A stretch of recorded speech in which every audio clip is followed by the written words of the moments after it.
Welcome to the Tipping Point Show. I'm Jimmy Evans. I'm so glad that you've joined me today. Have a great teaching called the Harvard Prophecy. I want to give you, and I'll get to that in just a second. Also in the subscriber portion, I'm talking about starvation. I'm talking about famine and some very, very serious things that are happening all over the world related to the drought that's happening in America and also many places in Europe and other things that are threatening the world food supply very quickly. The world is going to go into a crisis, and this is not anything that can be prevented in the near term because of the seriousness and the global nature of what's happening. I'm talking about that, plus I'm answering questions from our subscribers. This is in the subscriber portion, but right now I want to bring this teaching called the Harvard Prophecy. Now, when you think of the word prophecy, you think about the Bible or some godly person with a prophetic gift.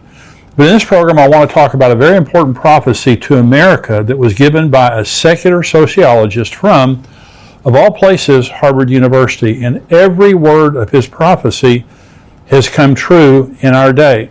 And he's a Harvard sociologist named Carl Zimmerman. Now, he wrote this book. This is not a book. It's actually a study that he did called Family and Civilization. But 1947 is when his study came out, all of his research. Unbelievable amounts of research that he did into the family and history. Now, why was he publishing his research in 1947? It's because he was very concerned about the secularization of America. At the same time that Carl Zimmerman was publishing his research from Harvard University, there was another school of sociology in Chicago, the Chicago School of Sociology, and very, very liberal. And they wanted to liberalize marriage and family and society. And he was warning, and the liberalization of America that we see today began back in the 30s and 40s. And that's hard to believe, but it's true. And so he was concerned that he was seeing the signs going back into history that destroyed societies in history. In fact, what he did was he went back and documented that every major civilization, Assyrian, Babylonian, Sumerian, Greek, Roman, Western, began with a family model resembling a biblical model. Now, listen to what I'm saying. Every great nation became great with a family model that resembled the biblical model. It didn't matter if they were Christians or not, if they were Jews or not. No society ever becomes great by sin. No society ever becomes great with weak families. None. America became great because of the strength of our families. The marriage was strong, family was strong, and then it becomes liberalized. That happened in Rome, that happened in Greece, that happened in Egypt, that happened in Samaria. All great civilizations in the history of the world, they never become great with weak families and weak marriages. Never. But once they become great, that's when the devil, through liberals, begins to attack the family system, and you see the downfall of every society in the history of the world that has fallen from within has gone through exactly the same steps as we're seeing right now in America. In fact, that we've seen in America. So Carl Zimmerman, in studying all the civilizations of the world, he boiled everything that he had seen down to 8 signs. And he calls these the 8 signs of an atomistic age. In fact, he has 11. And this is not an easy read. It's a sociological report. But it's a phenomenal read if this is something that interests you, because it goes back into world history. You can go back and document every society that has fallen. It's a family problem.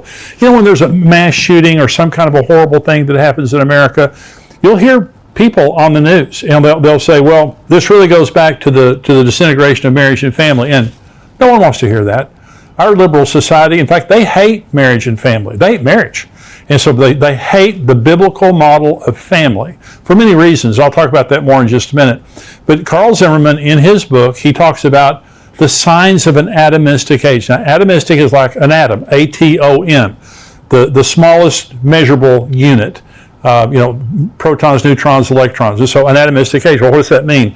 That means society goes from being about the whole to being about the individual, the atom. The tiniest measurement of one person. It's not about the 330 million people in America. It is about that individual, that now we celebrate the individual. So how does that happen? Because all great societies become great because you have a strong marriage of parents who care about their children more than themselves. They sacrifice for their family. Most of them have a fear of God. They're very committed to family, and they're very committed to community, and they sacrifice for the purpose of their marriage and their children and their community. Okay, so he goes back in history and he does incredible amounts of research on all the great societies in the history of the world and why they fell. Okay, and so here are the things that they all have in common. You'll recognize every single one of these related to America. Number one, Carl Zimmerman says, marriage loses its sacredness as it is frequently broken by divorce. And such divorces do not consist of guilty parties, but simply two people who wish to terminate a relationship. Let me give you a little history lesson related to the Bolshevik Revolution in Russia. And in 1917, there was the Red October, where the Bolsheviks overthrew the czars. They overthrew the previous government. Now, their formal government, the Soviet government, wasn't set up until 1922, but they came in and they took over. And they wanted to control the people. This is what they wanted to do. They were socialists. They wanted to control the people. But they had a problem. And the problem they had was that marriage was very strong. And to get married, you had to go to the Russian Orthodox Church. The Russian Orthodox Church was extremely strong in Russian society. Great authority the church had. And so you had to go to the church to get married. You had to go to the church to get divorced. And the Russian Orthodox Church obviously controls society, a great deal of society. So the Bolsheviks came in and they said, you know, these people are too strong. See, liberals hate strong families. They hate strong marriages, and they hate strong families because people with strong marriages and families just don't need a lot of government. We don't need the government wiping our noses. We don't need the government telling us what to do. We don't need the government telling us how to raise our children and all this kind of stuff. When you have a strong relationship with God and a strong family, you just don't need a lot of government. That's what they hate. That's what liberals hate.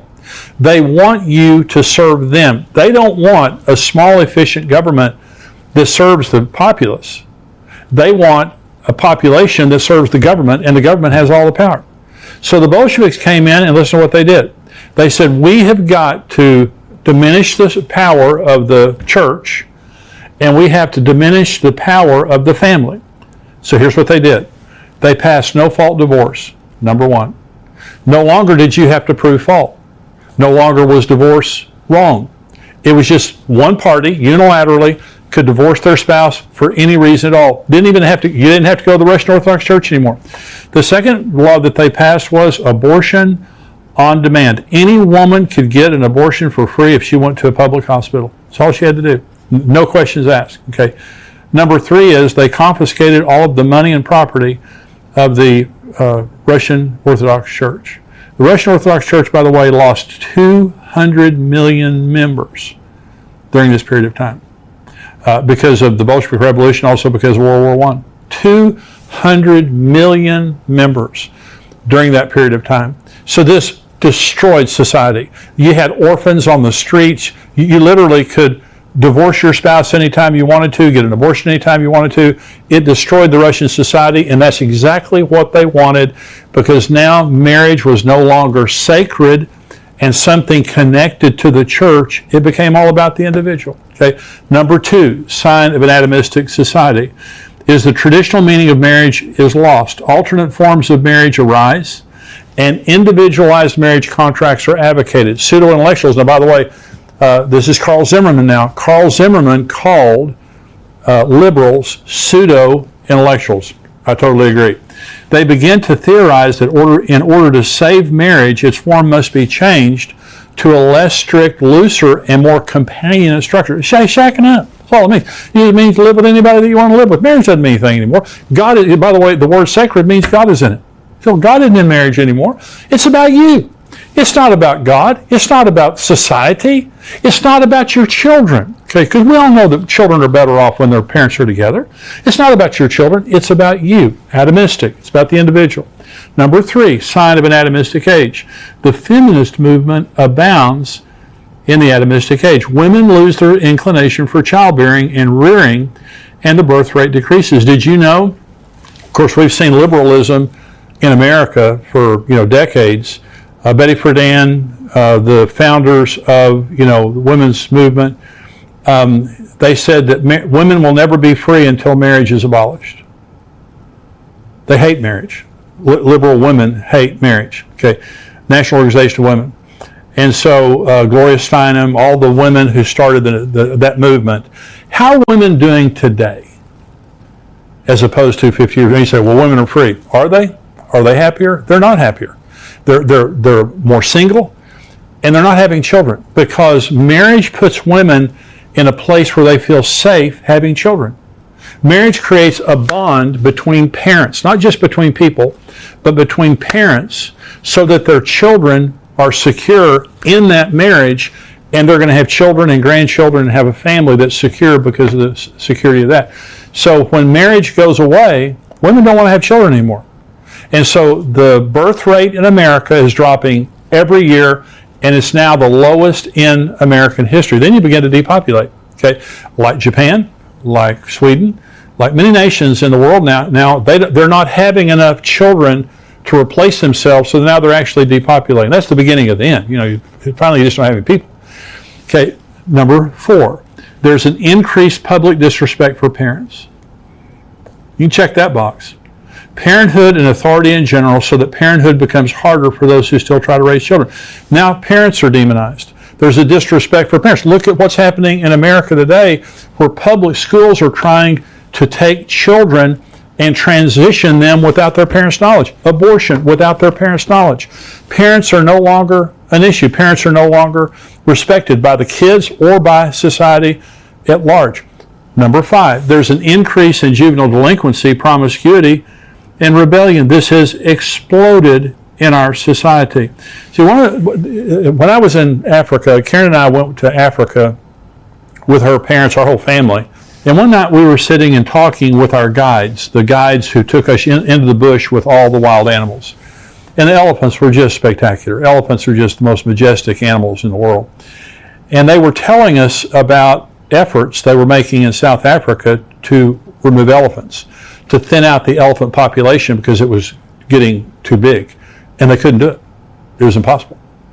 And he was telling us the elephants are so social and so intelligent that you can't thin it out. If you begin to kill them, they grieve over every other elephant that's killed, and they begin to act out. They begin to get more hostile. But one of the things they did to try to thin out the elephants is they began to remove the parents and just leave the young ones. They became juvenile delinquents. They began to raid the villages and tear up the local villages. They were so upset about their parents being gone. When you disrupt the home and you say, oh, marriage isn't important, who cares, just do what's easy, just be companions, just move in and out, and drag your children along with you, those children get damaged, then they begin to act out and take drugs and become immoral and begin to be violent and things like that. You see it all over America today like never before. Number 6 sign of an atomistic age.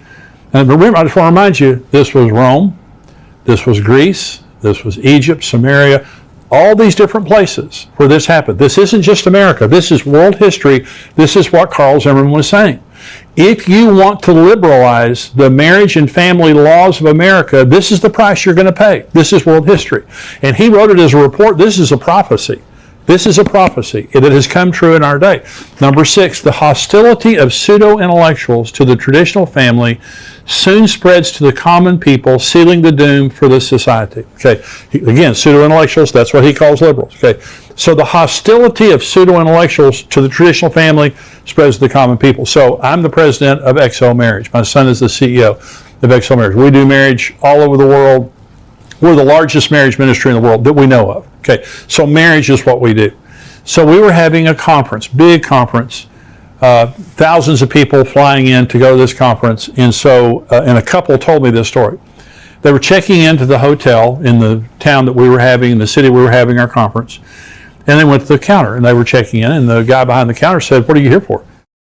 And they said, "We're here to go to a marriage conference." And he started laughing. He said, "Do people really believe in marriage anymore?" We said, "This couple." And they said, "Well, we do." Just the guy behind the counter. Do people really believe in marriage anymore? This is again, the end game that the devil wants is to take The first institution that God ever created. Marriage is the first institution that God ever created in Genesis chapter 1, Genesis chapter 2. It's the foundation of every other institution. You can't take marriage out and keep society going. It's the foundation of society, God and marriage.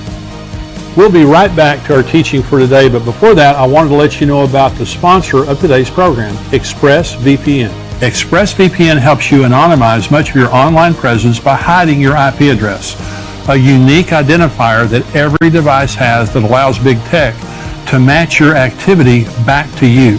Visit expressvpn.com/endtimes right now to secure your internet connection. That's expressvpn.com/endtimes. Number 7, sign of an atomistic age. There's an increased acceptance of adultery. Increased acceptance of adultery. Number 8, there is a tolerance for and spread for sexual perversions of all kinds, especially homosexuality, but including others such as rape and incest. And this generally marks the final stage of societal disintegration. We're way past that. We've got transsexualism. I had a friend of mine, and I was preaching for him in Florida, and we were sitting and talking before I went out and preached, and he said, I'm calling an emergency meeting of the church tonight to talk to the parents. And I said, what? And he said, my son is in high school. And he said, Jimmy, you can't even comprehend the perversion and degradation that's happening sexually in the high schools. That was 10 years ago. And he told me, and I'm not going to repeat to you what he told me. It's the most unbelievable thing. But what he said is, no longer are you a homosexual or a bisexual, you're a pansexual. And Miley Cyrus, I think, was the first one I heard that said this. Pansexual meaning, don't put a definition on me. I'll have sex with whomever, however I want, as often as I want. This is, and it's not just immorality. It is absolute rebellion, moral anarchy against God and against morality. So we have all 8 signs. So Carl Zimmerman in 1947, going back into world history, was warning America and saying, hey, School of Chicago, sociology there, if that's what you want to do, this is what's going to happen. It's happened every place in world history that's ever been tried. And so he warned, we didn't listen to him, obviously, ignored his warnings, and the pseudo-intellectuals, the liberals, they always think they have the answer. When have they ever had the answer? Okay? But here's the question, is there an answer? Can we change? I mean, you see what's going on today. Can we change things? Yes, but there's only one way. And I want to go back to the thing that I said in the beginning, and that is the number one sign that Carl Zimmerman gave was marriage loses its sacredness. You have to turn back to God. When marriage loses its sacredness, it's because you no longer see it as God being in it. Now, in Matthew 19, this surprises some people. In Matthew 19, Jesus is confronted by the Pharisees. Now, the Pharisees believed in her-fault divorce. Okay, not no-fault divorce, her-fault divorce.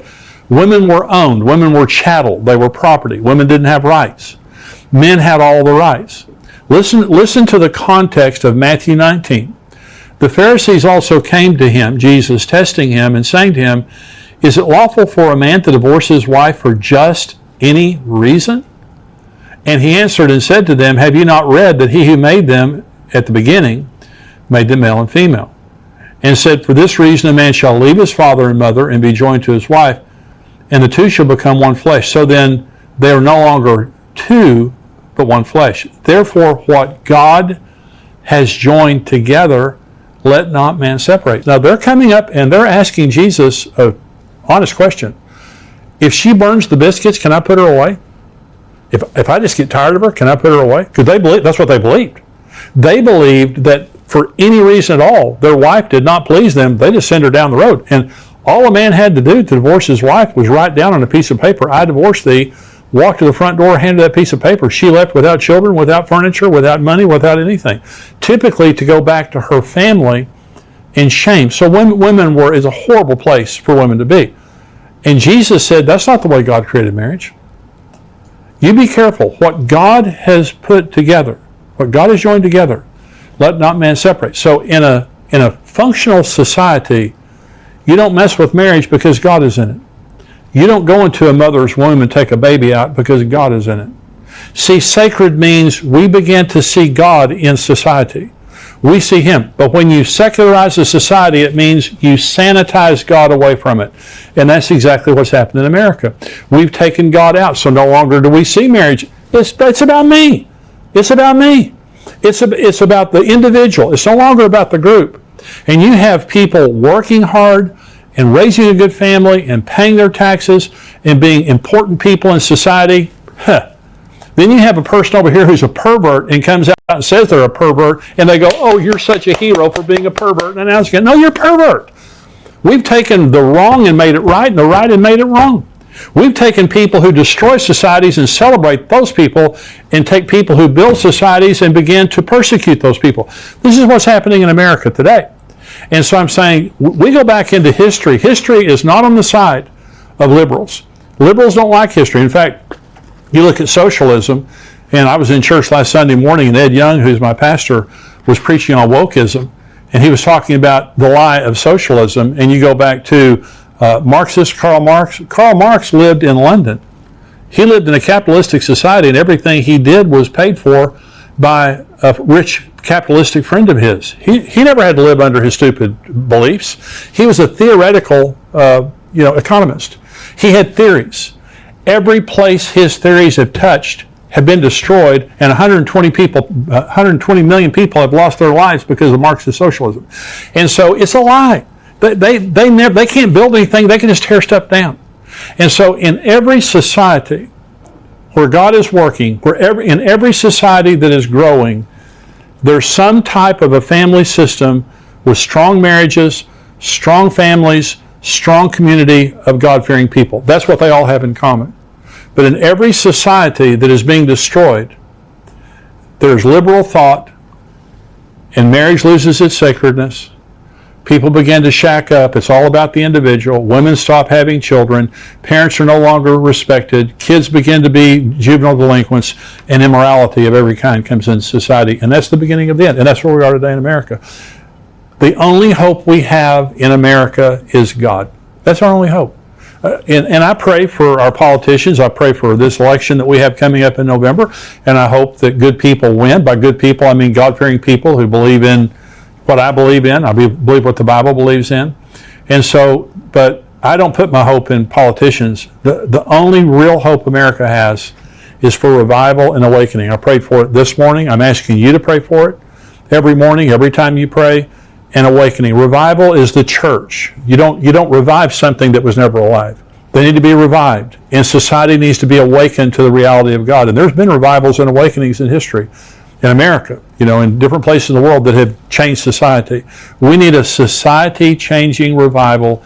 We need to put our eyes on Jesus. But one of the reasons I'm saying this to you today is don't listen to the lies of the pseudo-intellectuals who believe they have the answers.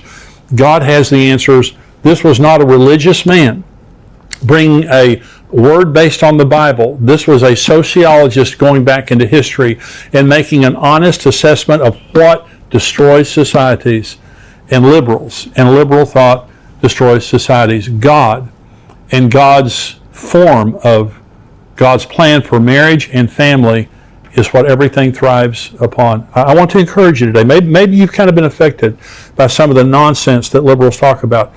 Get it out of your head. Believe in God. Put your feet firmly upon God and God's Word, and I promise that you'll have the best future that you can possibly have with that as your foundation. So as a society, how did we get here? We got here by liberalizing marriage and family, and from that point forward, we've been down on a downhill slide. But God can change things. We need to put our eyes in God and believe in Him. So I want to go now to the subscriber-only portion of the show. I'm talking about horrible things that are happening in the world related to drought and famine. And this is actually a good thing if you're looking for Jesus to come, because this is one of the major signs of the end times. I'm also going to be answering questions from viewers.